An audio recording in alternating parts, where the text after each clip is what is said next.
En el reciente video de Dante Urbina, en donde aborda la pregunta de si Jesús validó el canon protestante, Dante presenta algunas objeciones con relación a la hipótesis de que Jesús y el judaísmo del primer siglo rechazaban los deuterocanónicos como parte del canon judío. Dante se propone argumentar a favor de la hipótesis contraria, esto es, que en el contexto judío del primer siglo era plausible que los deuterocanónicos hicieran parte de los Ketubín, o sea, la tercera sección del Tanaj, el equivalente a la Biblia judía. Pues bien, en el presente video quiero exponer mi opinión sobre lo dicho por Dante y demostrar por qué, en mi opinión, se equivoca en varias cosas. Pregunta: ¿fue el propio Señor Jesucristo quien definió el canon veterotestamentario cerrado en Lucas 24:44, hablando de la ley, los profetas y los salmos, y dejando afuera los deuterocanónicos? Yo puedo decir que sí, estoy totalmente de acuerdo con esa afirmación. Ante la afirmación del teólogo Néstor Díaz de que en Lucas 24:44 Jesús está definiendo de forma tácita el canon del Antiguo Testamento, Dante señala esto como una falacia de conclusión desmesurada, bajo las siguientes objeciones. Lo primero que hay que decir es que es una gran falacia de conclusión desmesurada. Del hecho de que Jesús haya testimoniado la existencia de una estructura tripartita, no se sigue automáticamente que Jesús esté validando exactamente el canon protestante o que esté excluyendo deuterocanónicos. La primera objeción de Dante es más o menos así. Que Jesús valide una estructura tripartita del canon no significa que Jesús esté validando el canon protestante. A esto podemos responder que la afirmación de Néstor no busca inferir tal cosa. Lo que sí podemos señalar de lo dicho por Néstor es que él, Néstor, sostiene una visión tripartita de las Escrituras para el tiempo de Jesús, visión que el mismo Dante dice que, como católico que es, está 100% de acuerdo en asumir. Como católico estoy 100% de acuerdo en que Jesús, obviamente, en Lucas 24:44, refleja pues una estructura tripartita de la ley, los profetas y los salmos, y me parece bastante razonable o plausible pensar que los salmos representan los Ketubín.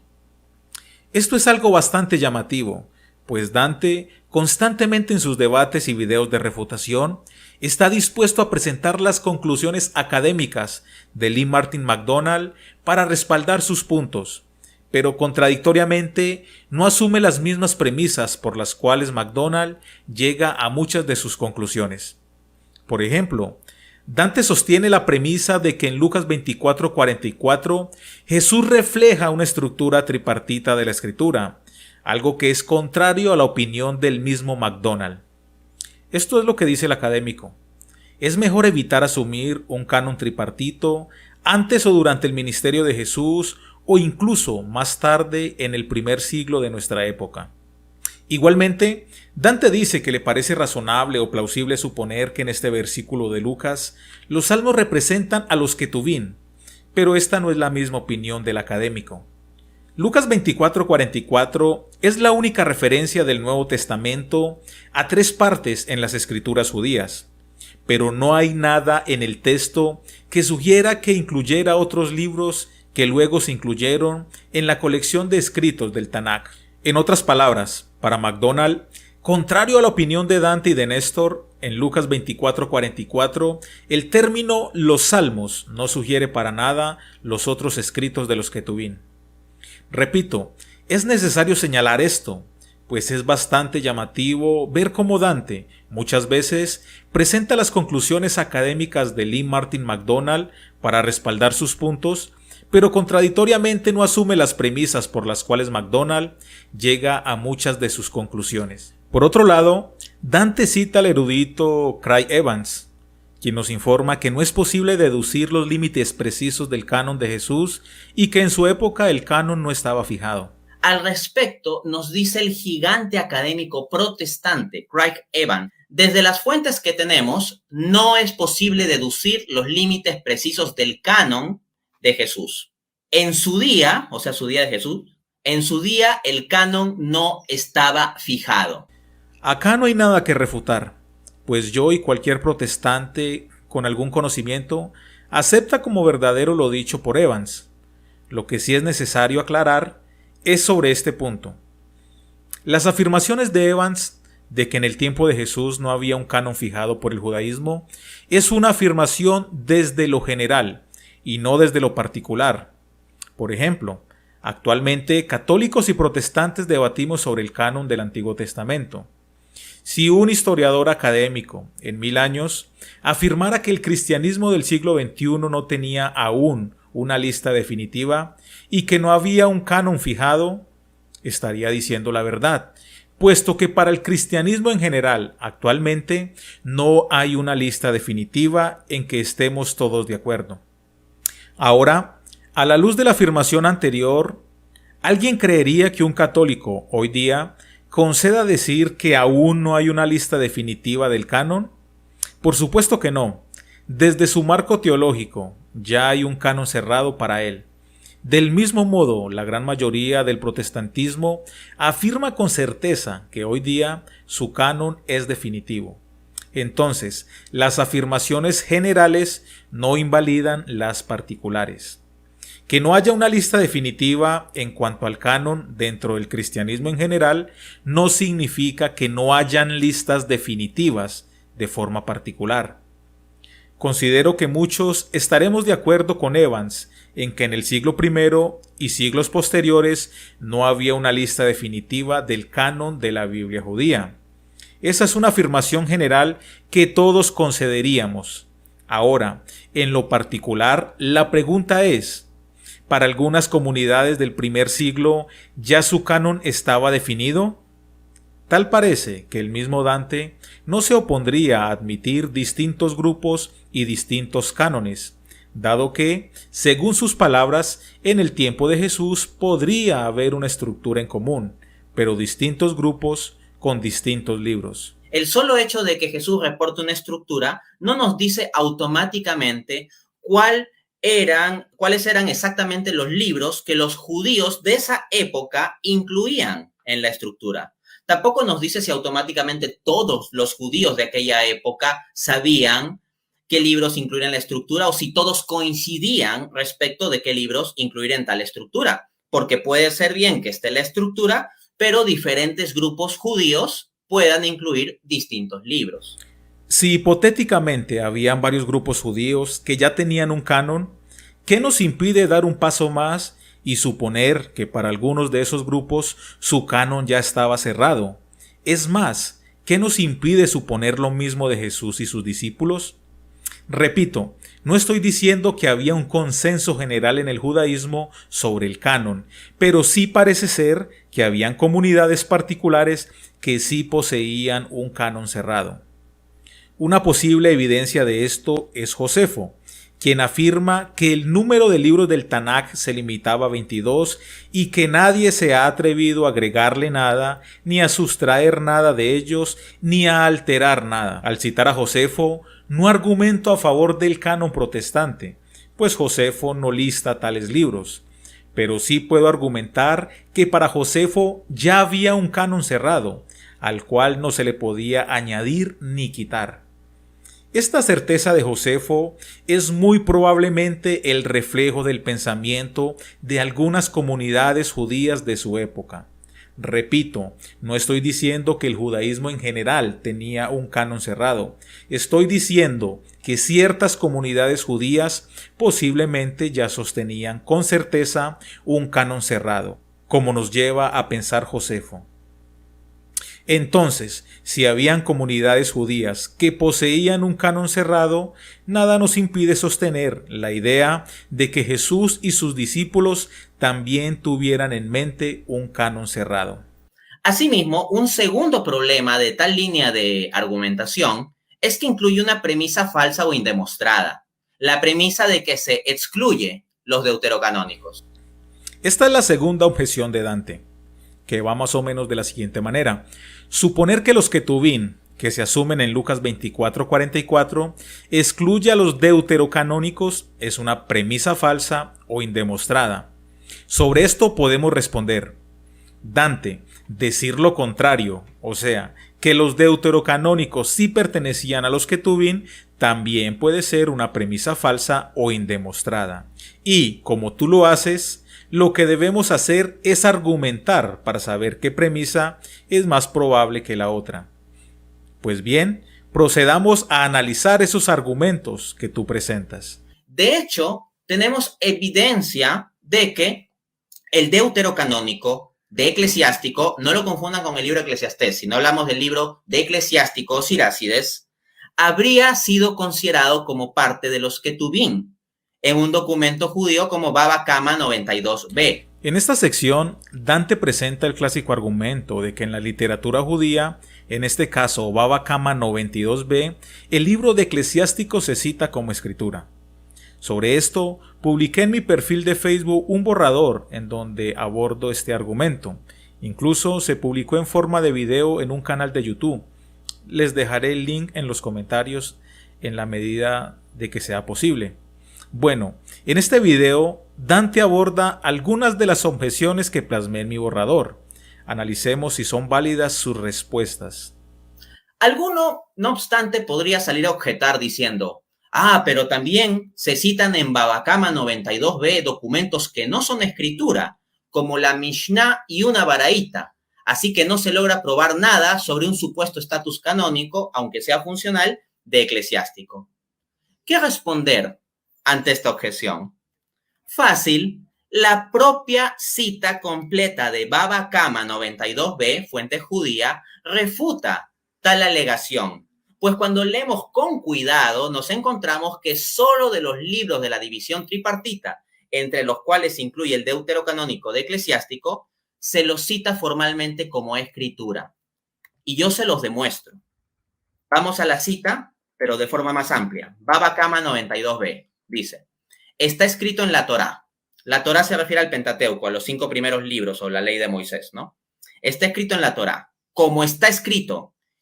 Y así fue Esaú a Ismael, Génesis 28:9. Se repiten los profetas, como está escrito, y se juntaron los vanidosos con Jefté, y salieron con él, Jueces 11:3. Y se repite por tercera vez en los Ketuvim, como está escrito: toda ave vive con los de su especie, y el hombre con los que son como él, Eclesiástico 3:16. Lo aprendimos en una Mishnah, Kelim 12:2. Todo lo que está unido a lo que es ritualmente impuro, es ritualmente impuro. Todo lo que está apegado a lo que es ritualmente puro, es ritualmente puro. Y lo aprendimos en una Baraita. Rabí Eliezer dice: no por nada el estornino fue al cuervo, sino porque es de su especie. Fin de cita. Dense cuenta, amigos, por favor. Se está citando 5 documentos: la Torá, los profetas, los Ketuvim, un pasaje de la Mishnah y una Baraita. Pero, ¿a cuáles se los cita como escritura? ¿A los 5? No. Se cita como escritura solo a los 3 primeros. Con la fórmula está escrito. Dice, en la Torá está escrito y cita Génesis 28:9. Luego dice, los profetas, como está escrito, y cita Jueces 11:3. Y luego dice, los Ketuvim, como está escrito, y cita Eclesiástico 3:16. Entonces se está citando un libro deuterocanónico con la fórmula como está escrito, con la cual se acaba de citar libros que son indisputablemente canónicos, como es el caso de Génesis y el libro de Jueces. En cambio, cuando se cita luego la Mishnah y luego la Baraita, no se usa la fórmula como está escrito. Así que esa objeción que acabo de referir se deshace. Aquí Dante alega que, en el contexto de Baba Kama 92b, eclesiástico es mencionado como escritura y se incluye dentro de los Ketuvim, y que eclesiástico es escritura sagrada, dado el orden tripartito en que se menciona. A lo cual respondo, es una simple conclusión apresurada. No necesariamente existe un orden tripartito. Rava Barmari apela a 5 fuentes, 3 fuentes de tradición escrita y 2 fuentes de tradición entre comillas orales. El error que comete Dante es asumir a priori que las 3 fuentes escritas son sagradas. Dante dirá que, en este caso, la fórmula como está escrito nos remite inmediatamente a las escrituras sagradas. Pero dejemos que sea la misma literatura judía quien nos ilumine sobre este tema. Teshuvot Agionim, Sharei Teshuva 121. Y preguntaste, oh Damor, Rabán, en el Baba Kama. Esta es una declaración triple de las Escrituras. Cada ave de su especie habitará, y un ser humano como él, y no está en Ketubín. Estas son las palabras de Ben Sirá, y están escritas de acuerdo con lo que se le pidió a Rabán que escribiera de sus palabras, y están escritas para evidencia y otros asuntos, pero no en las sagradas escrituras. Nos damos cuenta de que esta misma pregunta ya fue abordada en el pasado por algunos judíos estudiosos, y según parece, no tomaron el término Ketubín de forma literal, sino como la opinión personal de Rabba bar Mari, lo cual está escrito para evidencia y otros asuntos, pero no está en la escritura sagrada. Alguien podría objetar, si es la opinión personal de un rabino, ¿por qué lo cita con la fórmula como está escrito? Pues no es algo tan nuevo. Tal parece que la práctica de citar con la fórmula como está escrito no se limitaba a los escritos canónicos. Si el autor, como en el caso de Baba Kama 92b, tenía en gran estima un libro, no tenía problemas en citarlo con la fórmula como está escrito. Un muy buen ejemplo de esto lo encontramos en nuestras Biblias. Pablo escribe en 1 Corintios 2:9, como está escrito, cosa que ojo no vio, ni oído yo, ni ha subido a corazón de hombre, son las que Dios ha preparado para los que le aman. Sobre este pasaje podemos decir que es notable su ausencia en el Antiguo Testamento y en opinión de expertos y algunos escritores eclesiásticos de los primeros siglos, se ha atribuido este pasaje a un libro llamado el Apocalipsis de Elías. Aquí algunas opiniones. Se piensa también, siguiendo Orígenes, que es una cita del Apocalipsis de Elías, apócrifo hoy perdido. Si fuera así, indicaría que los apócrifos de la Biblia hebrea eran lecturas piadosas de los judíos cristianos primitivos. También, William Adler nos informa de esto en su artículo escrito en el libro The Canon Debate, editado por Lee Martin MacDonald y James A. Sanders, exactamente en el capítulo 13. Hablando de Jerónimo, quien vacilaba sobre el origen de este texto, dice: también descubrió Jerónimo dos fuentes apócrifas de 1 Corintios 2:9, el Apocalipsis de Elías y la Ascensión de Isaías. Entonces, basándonos en Teshuvot Agionim, Shaería, Teshuva 121, podemos sugerir que Baba Kama no usa el término Ketubín en un sentido literal. Al menos eso entendieron algunos judíos.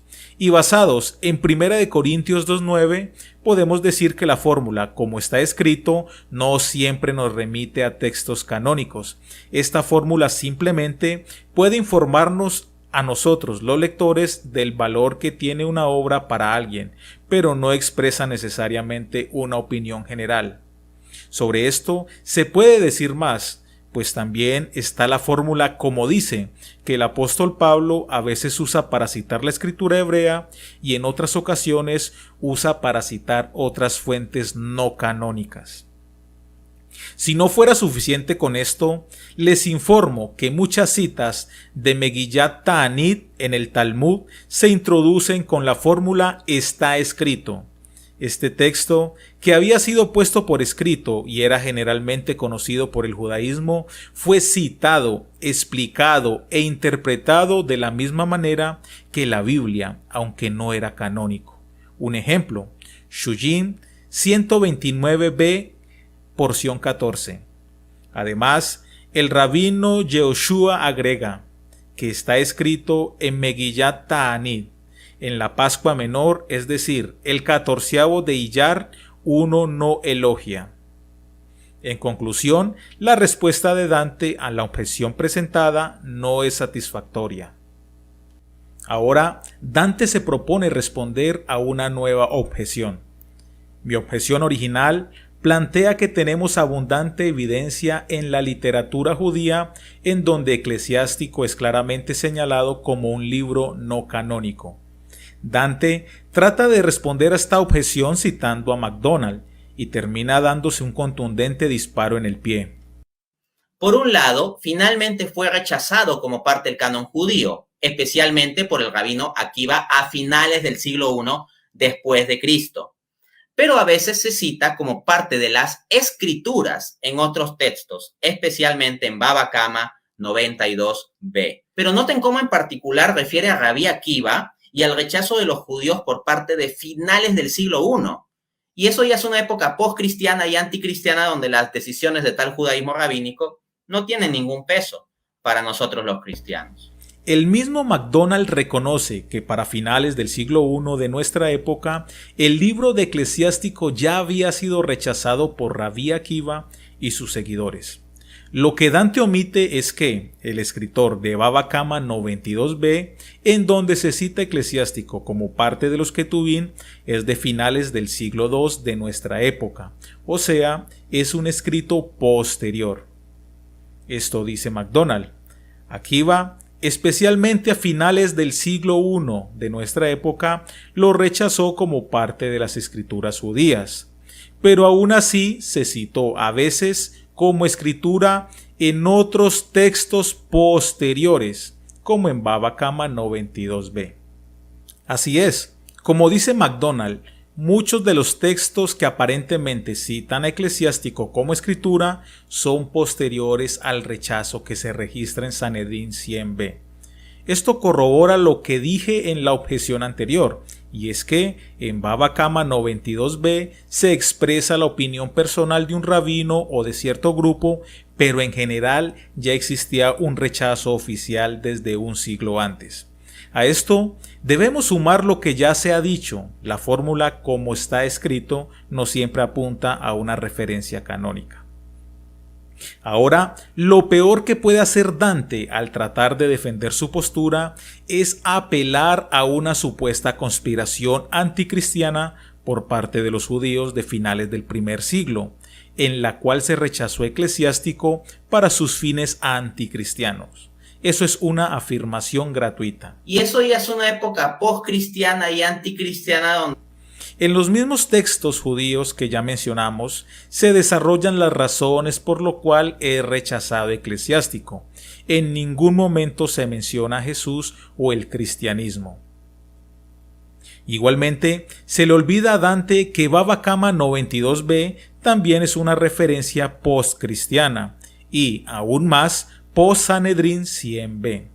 Si el judaísmo del primer siglo rechazó a Eclesiástico con fines anticristianos, como presume Dante, pues esperaría que a finales del siglo II, cuando el cristianismo había crecido más, estuviera aún más latente ese espíritu anticristiano que rechazó a Eclesiástico como parte de un complot. La pregunta que surge es: ¿por qué inclinarnos a validar el testimonio de Baba Kama 92b a favor de Eclesiástico como escritura y omitir el testimonio de Sanedrín 100b, en donde claramente es rechazado como parte de las escrituras? Sanedrín 100b es un testimonio más temprano y más cercano a Jesús y los apóstoles. Es evidente que Sanedrín 100b fue la postura más significativa del judaísmo, pues actualmente aún se sostiene en el judaísmo. En conclusión, tenemos abundante evidencia en la literatura judía, en donde claramente Eclesiástico es rechazado por los rabinos ya para finales del siglo I. Esto es algo que no se puede ignorar si se quiere acudir a Baba Kama 92b, que es un texto posterior.